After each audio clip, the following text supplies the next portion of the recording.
Hello बच्चों, कैसे हो आप सभी लोग। आई होप आप सभी लोग बहुत ही बढ़िया होंगे और एकदम मजे कर रहे होंगे। आप सभी लोग का स्वागत है बेसिक वाली पढ़ाई चैनल के एक और नई ब्रांड न्यू फ्रेश वीडियो में। और लास्ट क्लास में यानी धाकड़ अभी भी धाकड़ सीरीज ही याद आ रहा है यार, ठीक है।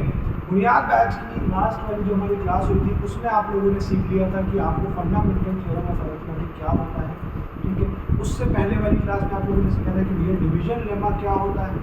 अब आज वाली क्लास में जो आपको सीखना है वो सीखना है आपको इर्रेशनल नंबर के बारे में कि इर्रेशनल नंबर भाई साहब आपके पास में होता क्या है। तो सबसे पहली चीज़ तो आप लोगों ने 9th क्लास में इर्रेशनल नंबर का जो कॉन्सेप्ट है वो बहुत ही बढ़िया तरीके से आप लोगों को बताया गया होगा कि सर इर्रेशनल नंबर क्या होता है, नॉन टर्मिनेटिंग होता है, सर उसका डेसिमल एक्सपेंशन कैसे करता है, वगैरह वगैरह वगैरह बहुत सारी चीज़ें हमने बताई थी। 9th क्लास की वीडियो अगर आप लोगों ने नहीं देखी आप जाके देख सकते हो। इस वीडियो के जो बाद में वीडियो आएगी इर्रेशनल नंबर तो आप लोग जाके जरूर से, ठीक है। आज का जो अपना टॉपिक रहेगा यार वो रहेगा इर्रेशनल नंबर।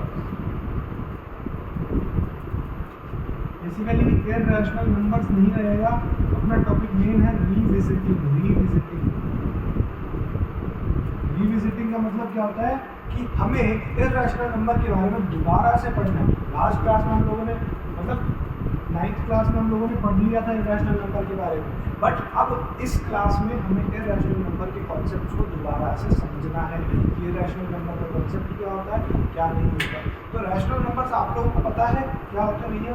जी सर हमें पता है सर, p/q की फॉर्मेट में लिखे जा सकते हैं सर जो नंबर्स, उन्हें हम रैशनल नंबर्स कहते हैं। बट इर्रेशनल नंबर्स क्या होते हैं? उसी का उल्टा p/q की फॉर्मेट में नहीं लिखे जा सकते हैं।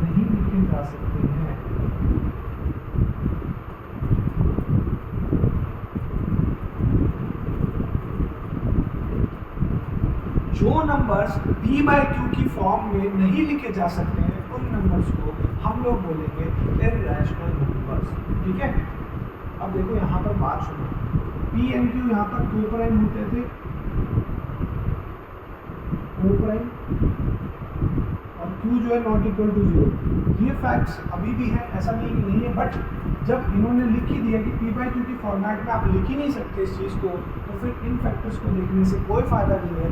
तो इसीलिए ये नंबर्स इर्रेशनल नंबर्स कहलाते हैं। इर्रेशनल नंबर्स के कुछ एग्जाम्पल्स हैं जो कि है √2, √3, √4, जितने भी है फॉलोइंग एक्सेट्रा एक्सेट्रा एक्सेट्रा, ये सारे नंबर्स रूट वाले जितने भी नंबर्स हैं वो सब इर्रेशनल नंबर्स हैं। अब आप लोग बोलोगे सब क्या सिर्फ रूट वाले नंबर्स हैं? नहीं भैया, रूट के अलावा भी बहुत सारे नंबर्स हैं जो इर्रेशनल नंबर्स की कैटेगरी में फॉल करते हैं।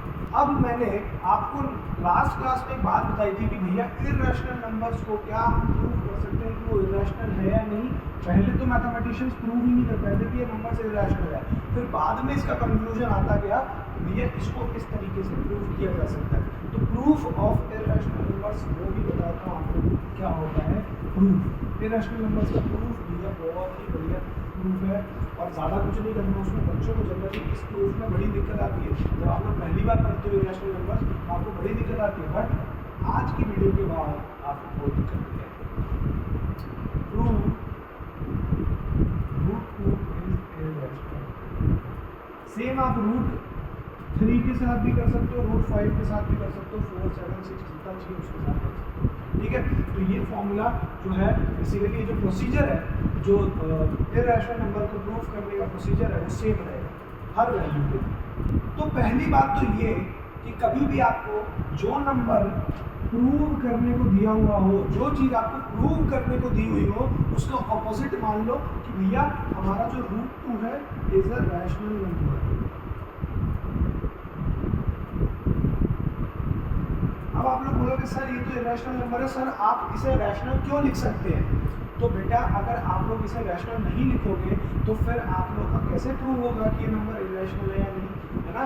इस नंबर को अब मेरी ट्रिक सुनो कि हम इस क्वेश्चन को कैसे इर्रेशनल के तरीके से प्रूव करेंगे। हम लोग मानेंगे कि √2 इर्रेशनल है और कोशिश ये करेंगे कि √2 को p/q की फॉर्मेट में ऐसे रखें जो ये इसका कॉमन फैक्टर कुछ भी ना निकले, और कॉमन फैक्टर अगर नहीं निकलेगा तो ऑब्वियसली वो number rational number irrational number, ठीक है। अब मैंने माना कि √2 को मैं a/b के इक्विवेलेंट रख सकता हूँ जस्ट बिकॉज कि ये एक रैशनल नंबर है, तो मैं इसे p/q की फॉर्मेट में इजीली रख सकता हूँ, ठीक है। जहां पर बात फिर से हो रही है, अगर P बाई Q है सर तो A and B obviously coprimes होंगे।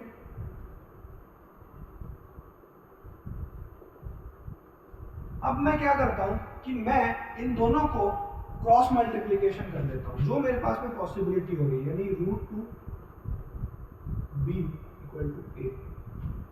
ठीक है, A की वैल्यू ये आ गई।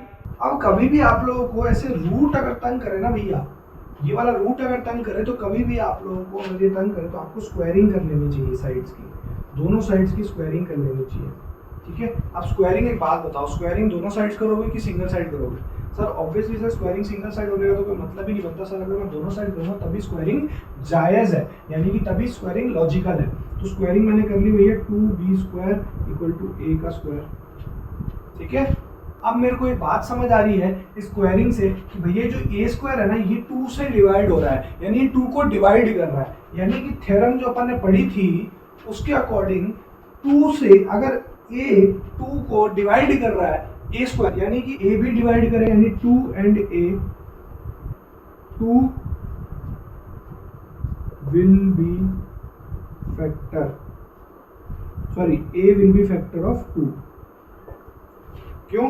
क्योंकि उसको डिवाइड कर रहा है। तो अगर मेरा A जो है वो इसकी इक्विवेलेंट आ रहा है तो इसका मतलब मैं A की वैल्यू लिख सकता हूँ भैया 2C की अगर मैंने लिख दी तो मैं क्या चाह रहा हूँ कि मेरे को वैल्यू इसकी सब्स्टिट्यूट करनी है इस वाली इक्वेशन में, 1 नंबर इक्वेशन में इसकी वैल्यू। ठीक है, इसकी वैल्यू मैंने सब्स्टिट्यूट की भैया, कर दो भैया, आ जाओ 2b² equal to 4c²।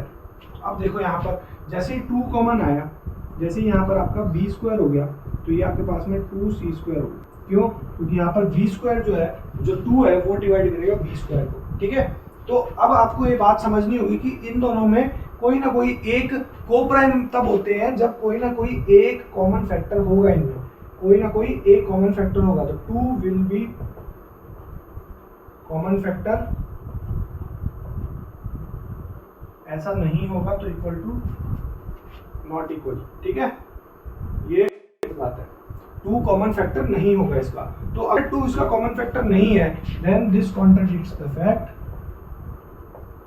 Contradicts का मतलब होता है भैया कि ये इस मतलब ये गलत फैक्ट है कि √2 इज रैशनल। हमने जो लेट करा था ना, हमने लेट किया था √2 को रैशनल, तो let this contradicts the fact that √2 is rational. ठीक है भैया, तो √2 रैशनल नहीं है, इसका मतलब इट इज इरैशनल। तो हेंस प्रूव, ये बात आपको प्रूव हो गई है। सेम इसी तरीके से आप √3, √4, √5, √6 जितने भी रूट्स हैं जो इरैशनल नंबर्स हैं उन्हें आप इजीली प्रूव कर सकते हैं कि वो इरैशनल नंबर है। ठीक है, रूट्स में भी ऐसा नहीं कि सारे के सारे रूट्स इरैशनल है, वो भी ध्यान रखना। ठीक है, तो भैया इरैशनैलिटी की तो बात यहीं तक थी। ठीक है, आप लोग बोलोगे सर वीडियो छोटी बन रही, वीडियो एकदम अकॉर्डिंगली सेम बनी है, सही बनी है, एकदम परफेक्ट वीडियो बनी है।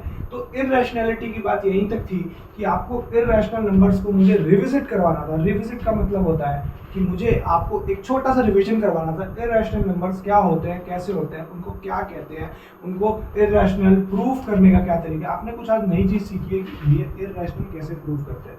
ठीक है, तो ये बात हो सकता है कि आपको समझ ना आए अभी के डेट में, है ना, बट आप लोग जब इसका रिवीजन करोगे, जब आप लोग एक बार एग्जाम्स के लिए तैयारी करोगे, जब आप लोगों के यूनिट टेस्ट होंगे, सारी चीज़ें होंगी, तब आप लोग को लगेगा कि हाँ भैया हमें तो प्रॉपर ये बातें समझ आ गई हैं। ठीक है, तो आप लोगों को इस चीज़ की प्रैक्टिस करनी है रेगुलर। ठीक है, जो भी आज की पढ़ाई हुई है उसे जाके रिवीजन करो। एक्सरसाइज 1.3 आप लोग इजीली कर सकते हो, 1.3 कर लेना।